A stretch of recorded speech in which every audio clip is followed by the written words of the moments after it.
तर प्रेक्षकांनो, तू भेटशी नव्याने या मालिकेच्या 2 ऑक्टोबरच्या भागामध्ये तुम्ही बघणार आहात की गौरीने त्या पुष्करला विचारलंय की डॉली कुठे आहे, कारण आता तिचा तो जो कबुली जबाब त्यांनी लिहिलाय ना बोर्डवरती, तो सगळा त्या डॉलीचा कारनामा आहे. गौरीच्या ते लक्षात येतं. गौरी त्या डॉलीला शोधतेच आणि तिला गाठून म्हणते, काय ग डॉली, का केलंस तू हे सगळं? का ग डॉली, असं का वागतेस तू? मला अडकवण्यासाठी कुठल्याही तऱ्हेला जाणार आहेस का तू? डॉली लागते हसायला. त्यावर गौरी म्हणते, अगो हसतेस काय तू निर्लज्जासारखी?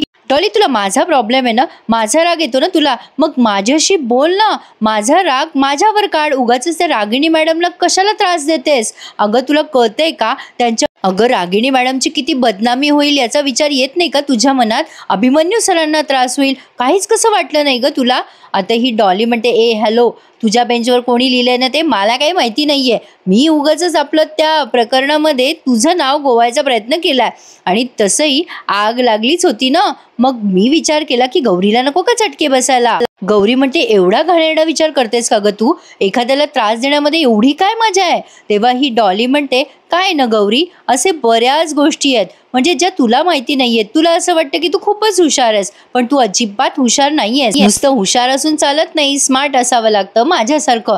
तू या कॉलेजमध्ये आली ना तेव्हापासून सगळ्यात जास्ती अडचण मला झाली आहे. तू यायच्या आधी ना या कॉलेजमध्ये फक्त माझा बोलबाला होता, म्हणजे तू आल्यापासून ना माझं नाव मागे पडलंय, त्यामुळे तुला बाहेर काढणं हे माझं सगळ्यात मोठं टार्गेट आहे. आता गौरी तिला काही उत्तर देणार तेवढ्यात अभिमन्यू सरांनी त्या माईकवरती अनाउन्समेंट केली आहे. त्यावरती ते म्हणतात की आपलं विद्यावंत पेठे कॉलेज हे अतिशय काटेकोर आणि शिस्तीचे पालन करणारे कॉलेज म्हणून ओळखले जाते आणि याच कॉलेजमध्ये अतिशय किळसवाणा प्रकार घडला. कोणीतरी बेंचवरती अतिशय गलिच्छ असा प्रकार केलेला आहे आणि ते जे कोणी केलेलं आहे त्या विद्यार्थ्याने स्वतःहून समोर यावं आणि नाही आला तो विद्यार्थी समोर तर सगळ्या कॉलेजला वेठीस धरलं जाईल आणि सगळ्यांना शिक्षा दिली जाईल. आता अभिमन्यू सरांनी डेडलाईन दिली आहे, उद्या सकाळपर्यंत त्या विद्यार्थ्याने चूक कबूल करावी. आता डॉली ते सगळं ऐकते आणि गौरीला म्हणते, चल झाला तुझा काउंटडाऊन सुरू, आता ऑल द बेस्ट असं म्हणून निघून जाते. गौरी विचार करते, काय मुलगी ही एवढ्या खालच्या पातळीला जाते, हिला कसं काही वाटत नाहीये.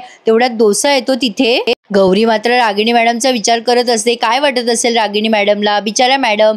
डोसा येऊन तिला म्हणतो, अगं गौरी चल लवकर. तर रागिणी मॅडम तुला शोधतायत कॅन्टीनमध्ये. आता गौरी पटकन कॅन्टीनमध्ये जाते तर तिथे आता तिच्यासाठी वेगळाच तमाशा वाट बघत असतो. आता ही रागिणी त्या गौरीला खूप अदवा तदवा बोलते. ती म्हणते, आलीस का कॉलेजमधून हुंडारून आलीस? किती निर्लज्ज आहेस ग तू गौरी.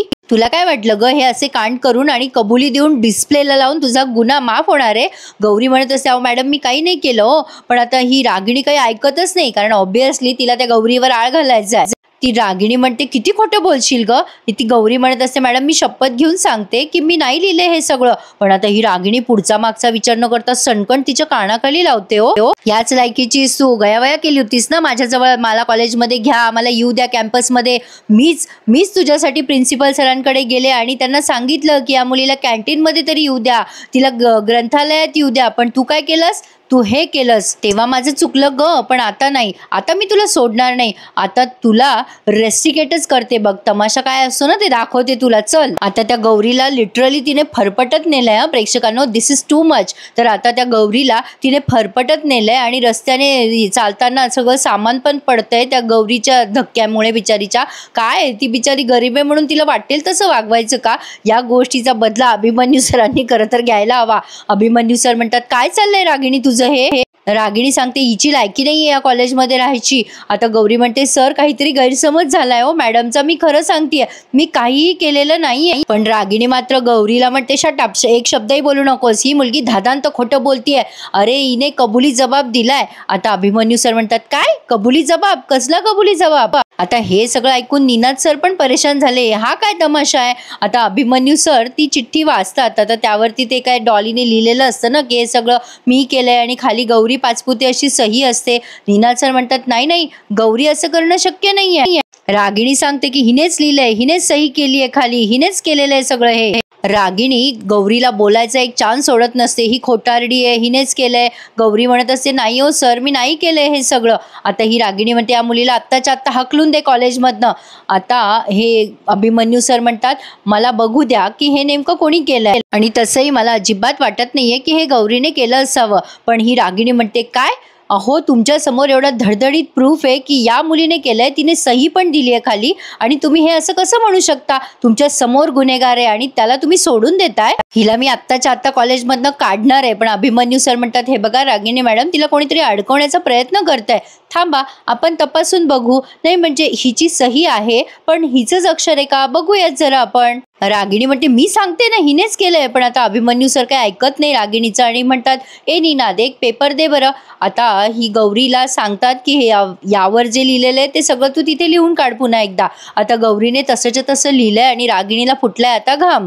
आणि आता अभिमन्यू सरांनी ते सगळं टॅली केलंय आणि आता व्यवस्थित त्यांनी निरीक्षण करून ते सगळं तपासलंय आणि मग ते डिसिजन देतात की हे तर गौरीने लिहिलेलंच नाहीये, कारण हे लिहिलेलं अक्षर आणि हे लिहिलेलं अक्षर खूप वेगळं आहे. निनाद सर म्हणतात, सिग्नेचर तर मॅच आहे पण बाकीचे अक्षर नाही मॅच होते. मग अभिमन्यू सर म्हणतात, बघा गौरीला कोणीतरी अडकवण्याचा प्रयत्न करते रागिणी मॅडम, तिचं अक्षर नाहीये हे. पण आता लगेच रागिणी चिडचिड करत म्हणते, वा वा वा अभिमन्यू सर, मला असं वाटलं होतं की आता माझी बदनामी कोणी केली हे शोधणं तुमच्यासाठी महत्वाचं असेल, पण तुम्ही मात्र या मुलीला वाचवायचा प्रयत्न करताय. गौरी बिचारी एवढूसक तोंड करून उभी आहे. आता रागिणी म्हणते, हिनेच केलेलं आहे हे सगळं. पण आता अभिमन्यू सर म्हणतात की हे बघा रागिणी मॅडम, 100 गुन्हेगार सुटले तरी चालतील पण एका निरपराध व्यक्तीला चुकीची शिक्षा मिळता कामा नये, हा माझा उद्देश होता. आणि तुम्ही प्लीज जरा शांततेत विचार करा, यात तिला कोणीतरी अडकवत आहे. पण रागिणी काही ऐकेना बाबा त्या अभिमन्यू सरांचा. आता ही डॉली पण घाबरते. अभिमन्यू सर म्हणतात, हे बघा रागिणी मॅडम, आपण ना आता जरा स्टाफ रूम मध्ये जाऊन बोलूयात. रागिणी म्हणत असते की तुम्ही मुद्दाम या गुन्हेगाराला पाठीशी घालताय. शेवटी अभिमन्यू सर सगळ्यांना पांगवतात आणि म्हणतात, तुम्हाला लेक्चर नाहीये का, चला आपापल्या लेक्चरला जा. आणि रागिणी मॅडम चला बरं आपण जरा स्टाफ रूम मध्ये जाऊन बोलूयात. कसं बस त्यांनी त्या रागिणीला नेलंय स्टाफ रूम मध्ये आणि आता गौरी सुटकेचा निश्वास सोडते.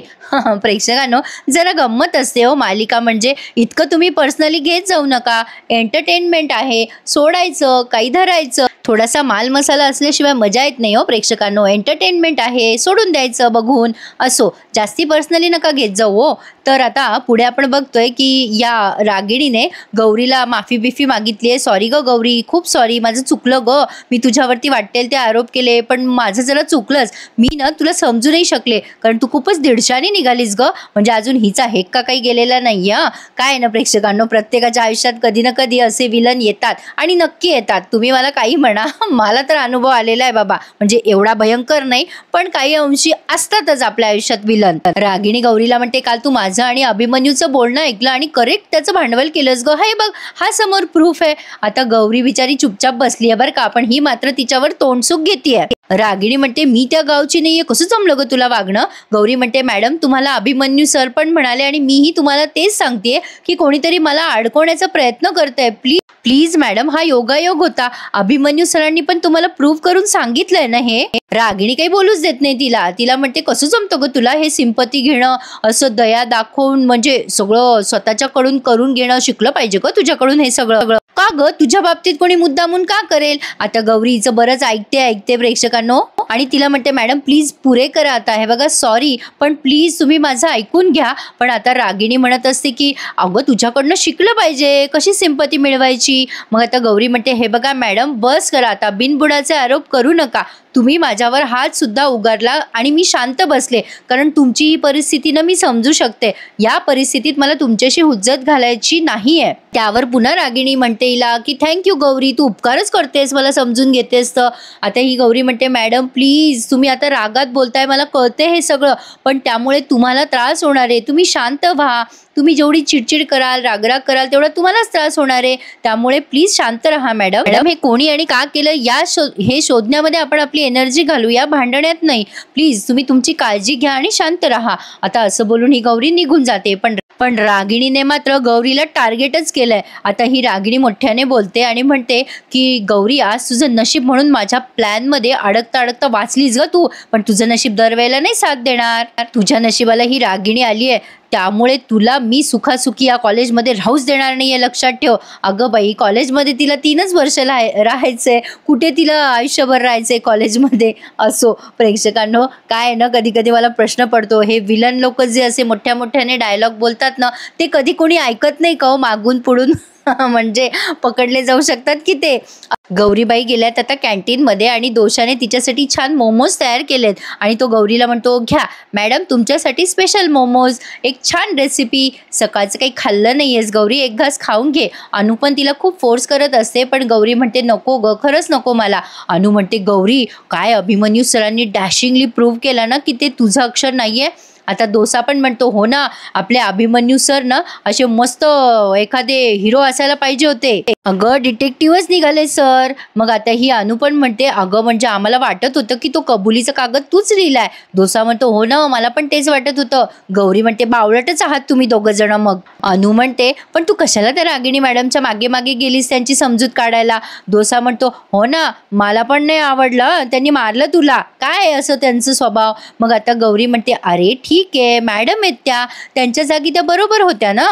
त्यांच्यासोबत जे घडलं ना त्याचा त्रास होत होता रे त्यांना, म्हणून त्या अशा वागल्या. आणि मला वाटतं अभिमन्यू सरांनी जशी सिच्युएशन ही हँडल केली तशी रागिणी मॅडमचाही मूड त्यांनी बदलला पाहिजे. आता तेवढ्यात या गौरीला तिच्या आईचा फोन येतो. गौरी म्हणते, हं आई बोल. आता तिची आई म्हणते की बेटा उद्या घटस्थापना आहे ना, तर येताना फुलं आणि विड्याची पानं आणि आपल्याला वेगवेगळ्या माळा कराव्या लागतील ना. आता गौरी म्हणते, बरं आई आणते हं मी. आता गौरी म्हणते, चला मी निघते हं, आता माझ्या घरी घट बसणार आहे, पूजा आहे. आणि दोषाने ते मोमोज केले, त्याचा मान ठेवायचा म्हणून गौरीने एक मोमोज खाल्लाय आणि निरोप घेतलाय. आता प्रेक्षकांनो, मालिकेची स्टोरी पुढे सरकली आहे बरं का. तुम्ही एवढ्या दिवसापासून उत्सुक होतात ना. आता बघा, गौरी निघाली आहे बाहेर आणि तिला देवीची म्हणजे तिथे मिरवणूक दिसते आणि ती तिथे देवीला नमस्कार करते आणि अभिमन्यू सरांसाठी प्रार्थना करते.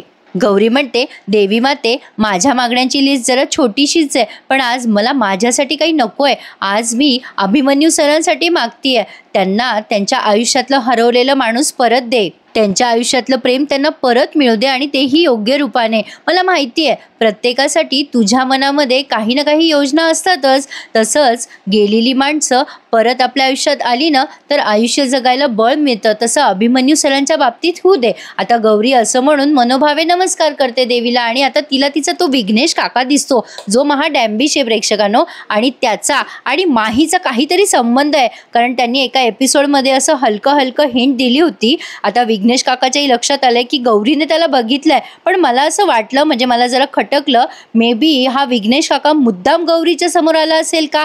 काय वाटतं तुम्हाला? मला तरी वाटतं गौरीच्या लग्नाबाबत काहीतरी तमाशा असणार आहे. तर हा भाग त्यांनी इथेच पूर्ण केलाय.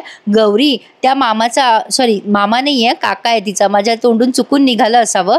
तर आता ती म्हणते की पाठलाग करते आणि त्या विघ्नेश काकाला आवाज देते आणि म्हणते, विघ्नेश काका. आणि या मालिकेचा एक प्रोमो आउट झालाय प्रेक्षकांनो, त्यामध्ये त्यांनी सांगितलंय की रागिणी अभिमन्यूला लग्नासाठी पटवते आणि या गौरीचं सुद्धा त्या मराठी जॉन इब्राहिमशी लग्न पक्क होतं, म्हणजे त्या राघवशी. आता बघूयात प्रेक्षकांनो पुढे काय होतं, या दोघांची लव्ह स्टोरी कशी जमते बघूयात. पाहत राहूयात तू भेटशी नव्या. प्रेक्षकांनो, आजचा रिव्ह्यू आवडल्यास लाईक करा, लाईक करायला कंजूसी करू नका आणि चॅनलला सबस्क्राईब करा. धन्यवाद.